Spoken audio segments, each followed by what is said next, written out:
She's the president-elect of the Hollywood Professionals Association. And so I have a question for you. Sure. When you get married, your family are considered your in-laws. Right. After you get divorced, are they their outlaws? Well, just checking. It depends on perspective, yeah, I guess. But we're still friends. We're still friends. Not you and I specifically, but SMT and HPA. So absolutely, yeah, 100%. No, as a matter of fact, this subject is near and dear to my heart. So we'll probably be partnering between SMT and HPA and the MPA with the Trusted Partner Network. A bunch of 3- and 4-letter acronyms. Yeah, that's all right. Partnering together to make an alphabet, right? Cool. Thank you so much, Mark. Hi, everybody. I know I am between you and lunch, so I will keep that in mind. I want to thank SMT very much for including Trusted Partner Network today. It came up very last minute, and we're really, really appreciative. So as Mark said, Kari Grubin, I'm the Membership Services Director for the Trusted Partner Network. And most of you know what Trusted Partner Network is, right? But for those of you that don't, about 18 months ago, a little bit more, we relaunched the program, and our mission is to keep content secure. We're a wholly owned nonprofit of the Motion Picture Association, and our goal is to increase efficiency in the content security process, as well as raise awareness, and to make it so it's as transparent as possible. You should never have to guess what the target is. Our members include all the major global streamers, studios, and broadcasters, and we have new members joining all of the time. So most recently, Canal Plus joined from France.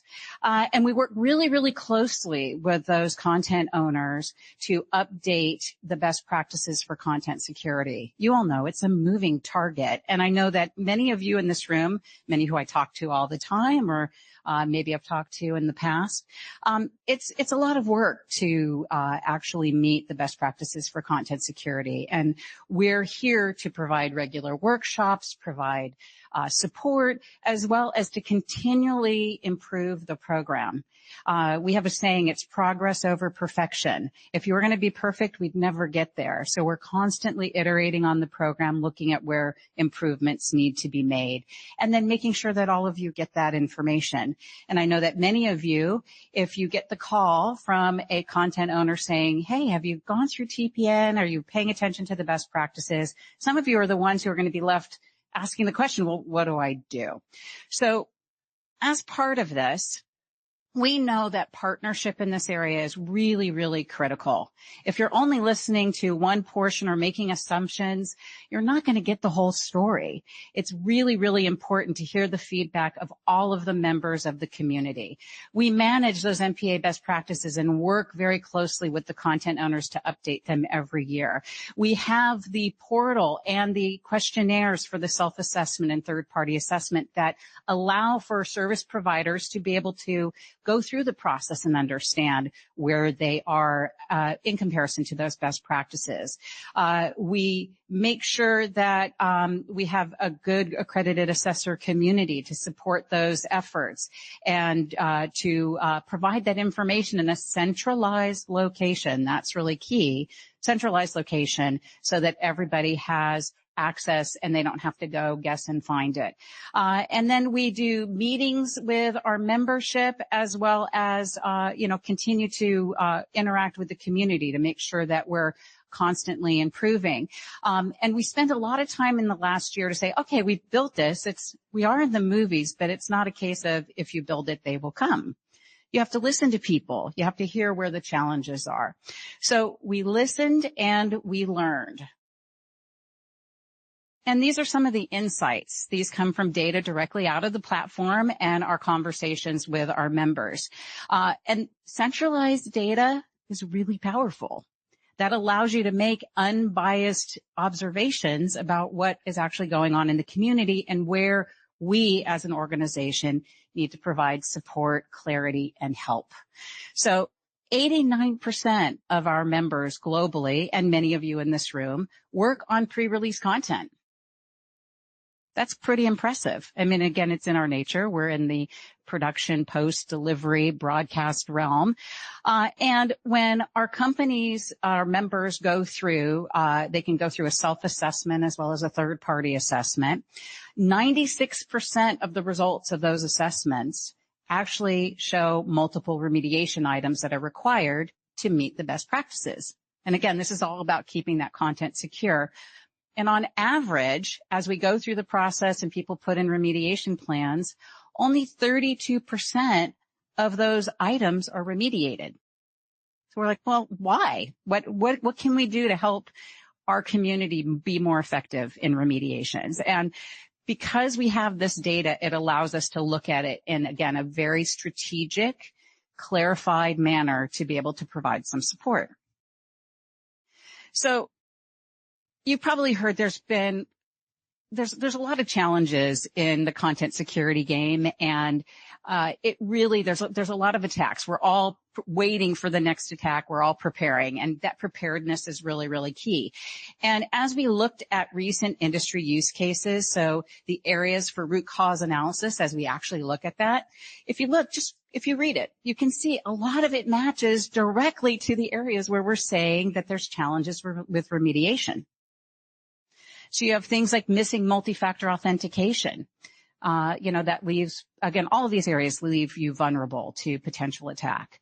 Identity access management. If there's gaps, if you don't have it fully implemented, that's another attack surface where you're vulnerable.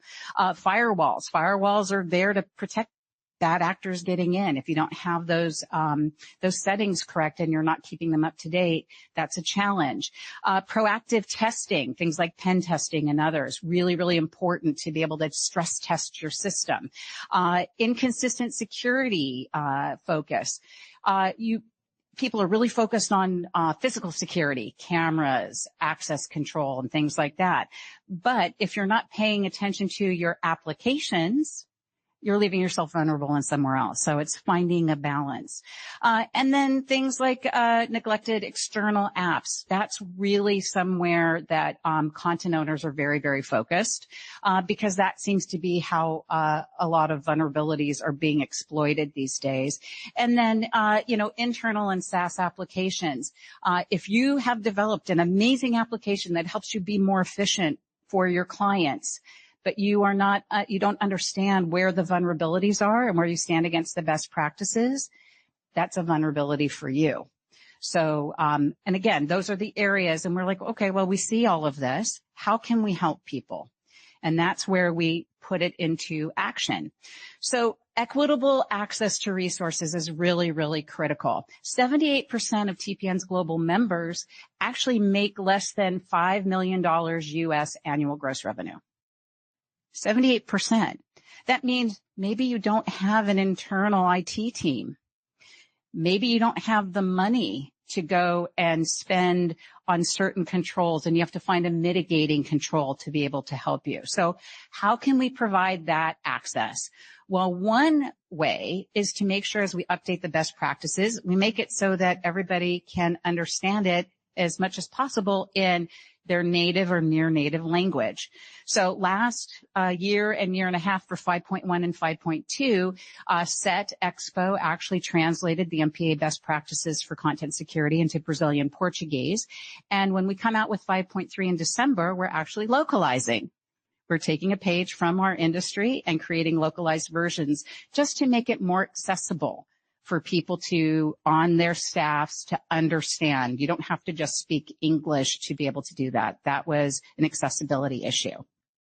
The other thing, when we talk to members, I traveled to SET Expo, or actually I spoke at SET Expo. I went to Broadcast Asia. We were at IBC, is that smaller companies really need support with reference architectures as well as policies, because they don't have access to that information. So we're adding a policy library. And one of the things I do want to point out is that this is not hidden behind a paywall. This is something that's going to be available to anyone.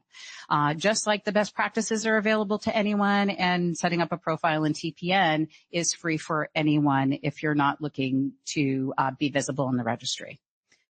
So, and also too, I would like to thank UNO and Set Expo for helping us with those translations. But again, this is something that we think is going to be of great value to the community at large so that you have a fighting chance to be able to meet these best practices. And what else can we do? And what else do we do to support the industry as the nonprofit and making sure that content is secure? We're always looking ahead to be proactive as opposed to reactive. A lot of what we do when there's a breach or a challenge is reactive. So what can we do ahead of time to lessen the amount of reactive work that we're doing? First, we make sure that those best practices stay relevant. Many of you know and may remember back in the day, the best practices included things like don't have your employees wear baggy clothes because they might sneak out with a D2 tape. There may be people in this room that have never seen a D2 tape. I have. You know, when I was a child, I saw one. So, but we have to update them to stay relevant. And so you're aware, when we do the best practice work with the content owners, it's a majority rules situation. So it's what they all agree is a best practice or an additional recommendation that they all believe applies. So you will find slight differences that one content owner might have a different extra set of requirements than others because each of them obviously has to stay true and maintain the security of their own, facilities and intellectual property. We also partner with other organizations like SMPTE, like the Cloud Security Alliance, like Movie Labs to make sure we're staying relevant and that we're raising these standards continuously because the standards and the target keeps changing. You have to continually update. And then we have review sessions with regular committees that sit down together, go through the best practices where things need to be clarified, where with our assessor community, maybe we need to provide additional space for additional information about mitigating controls and other things. And then we have to make it visible to the community. So that next step is issuing alerts and calls to our community when something happens. If there's a threat, when you're a TPN member, you get a notification on the general or the overall context of what that threat is so that you can look internally to see what you need to do. And then we host workshops. We've been doing these again around the globe. Those are open to all of our members, and in many cases, it's open to the whole community. And that's where we discuss challenges. Many times it's all members of the community, content owners, assessors, and service providers together. None of it should be adversarial, keeping content secure. We're all working towards the same goal. And then we leverage our community to share information. So many of you may have gotten information from Signiant, SohoNet, and Aspera about an issue a few months ago. So we are leveraging each other to get that information out to the public so that every member of the community in content creation has the chance to keep their content secure and to institute additional controls. And then we advocate for our members. I have conversations all the time with members of TPN to say, hey, such and such gave me a call and they want to know, why did we get a whole nother questionnaire? And so it's a way to take away any kind of feeling of an us and them. We're doing this together. So we reach out and we get feedback from all sides to be able to then provide some input and guidance. So there's an understanding of why certain requirements were made as far as reviews or other things. And then we take that information and whatever we can implement into TPN Plus, which is the actual platform, we put it in. So it's kind of like what you see, you're putting theory into practice. We're putting it actually into practice so that everybody can leverage it. So we're making changes as part of 5.3 for some of the remediation status information. So now when you earn your gold shield, it's not just you went through your assessment, you put in a remediation plan. So that's something that's implemented, and pretty soon you'll be getting a check-in when you set a date on something that would be remediated. Hey, did it get remediated? Make sure you update the status. That way your clients know where you stand, and you can also put in the most accurate information about your current status. We're adding some additional support for disaster recovery efforts. That came out in almost all of the territories of our membership that disaster recovery, especially when you're with a small company, it's really difficult to make those plans. So we're creating some new resources for that. So stay tuned, probably first quarter, you'll hear more about it. And then something else in first quarter is, some feedback we got from a lot of our service provider members to say, we're a collaborative community. We work together. I may be doing something in localization and I have to call Cube and say, hey, I need to make a DCP, right? How can I collaborate with Cube and know that we're on equal footing or where we both stand with that best practice? So that's another feature that's going to be coming in first quarter that we'll be able to talk more about. So what about the future? Again, progress over perfection. We're always looking to see what else we can do to improve the process of maintaining content security. So we're partnering with another division in the Motion Picture Association. It's called the MPA 360 Initiative, and it's along with our Alliance for Creativity and Entertainment, ACE. So think of them as kind of our law enforcement division going after piracy, actors and so forth. We can take the data analytics that come out of TPN, and we can use that to look at root cause analysis and other areas to actually help proactively be a part of that, law enforcement effort, and vice versa. If they see things, they pass it along to us. So that's in addition to our partnership we already have with the Movie Labs team, which is another division of MPA. We're going to release the best practices for 5.3 in December. That release is going to include the first time areas for questions for scoping, as well as to answering the best practices about zero trust architecture.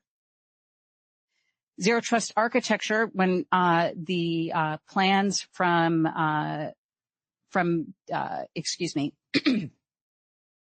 Movie Labs, when Movie Labs developed the 2030 vision and the CSAP, that was something that was really hard to attain. But there's a lot of companies that are actually implementing zero trust architecture. So if it's not in scope, you'll just say, no, I don't do that. But if it is in scope, you'll be able to provide some information and visibility on that. In addition, AI and machine learning is going to be added to the best practices. Again, from broad perspective, content owners are trying to understand from their vendor community, from the service providers, what are you using AI tools for? Is it for your HR systems? Is it for writing newsletters? Or is there something you're using AI tools on that are directly on our content, so that we can start to have the visibility and understand what is going to be required as we go deeper into use cases for AI and machine learning in day-to-day content creation? So you'll be able to see that as well. And again, some improvements to the actual reporting and process for assessments will be included as well. But what I wanted to make sure that everybody here is aware is that we need to hear from all of you in order to continually improve the best practices and to improve the process. So your input is really, really critical. So with that, I'd like to thank you for your time. If you have any questions, feel free to find me. And we hope to see you around the show. Yeah. Thank you. So do you want to take questions here now? Anybody? Sure. If anybody has a question, happy to do it. Happy to answer. I'm looking at you, Belinda. You always have a question. Belinda from 12 Labs. Question for you is, you talked a lot about the content owners and the vendors that work with the content owners, but can you talk a little bit more about your initiatives to bring in the manufacturer level partners to the TPN organization? Yeah, thank you, Belinda. That's a very, very good question. That is something we continue to iterate on. Anyone who is a manufacturer say physical equipment, if there are controls and information that you want to share, like a big thing is hardening guidelines Really, really important. There's a space within TPN to include your hardening guidelines for any systems or equipment that you have. We're also having a lot of conversations with application providers and cloud providers of how we help them navigate and provide the visibility in the system to what they do.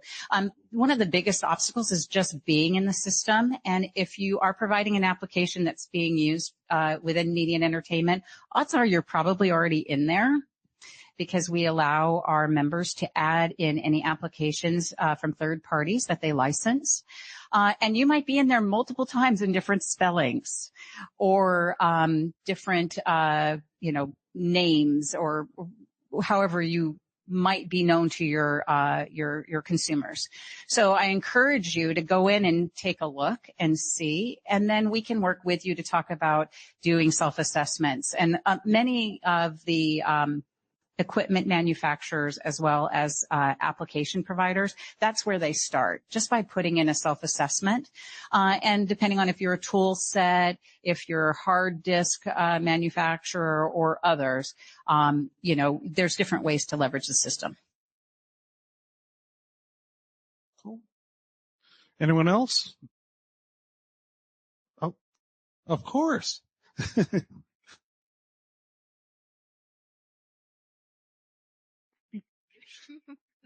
Thank you. Hi, Kari. Veronica. Hi, Veronica. Hi. My question to you, you mentioned Movie Lab and how TPM's involvement is heavily integrated. I want to know more about data tracking, right? Because all of our sources are in the cloud. What is TPN providing to Movie Lab to better track sources that are being given to during the pre-production phase, production phase, and then the post-production for archival for content security?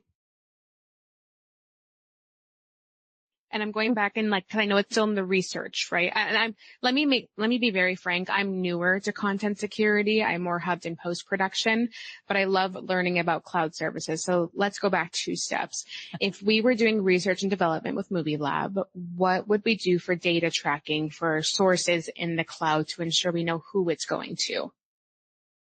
Well, what I think probably the best thing to do is to look at the 2030 vision from Movie Labs. So if you look at what TPN is responsible for and what Movie Labs is responsible for, Movie Labs are the futurists. So they have a very distinct roadmap and information available that talks about in the 2030 vision different areas, not only for interoperability, but also around security. So I would have to refer you to them and their information for that. But again, as the areas that have been called out in CSAP, which is specifically about, application and cloud and security specifically versus the full 2030 vision and naming and metadata and all of that.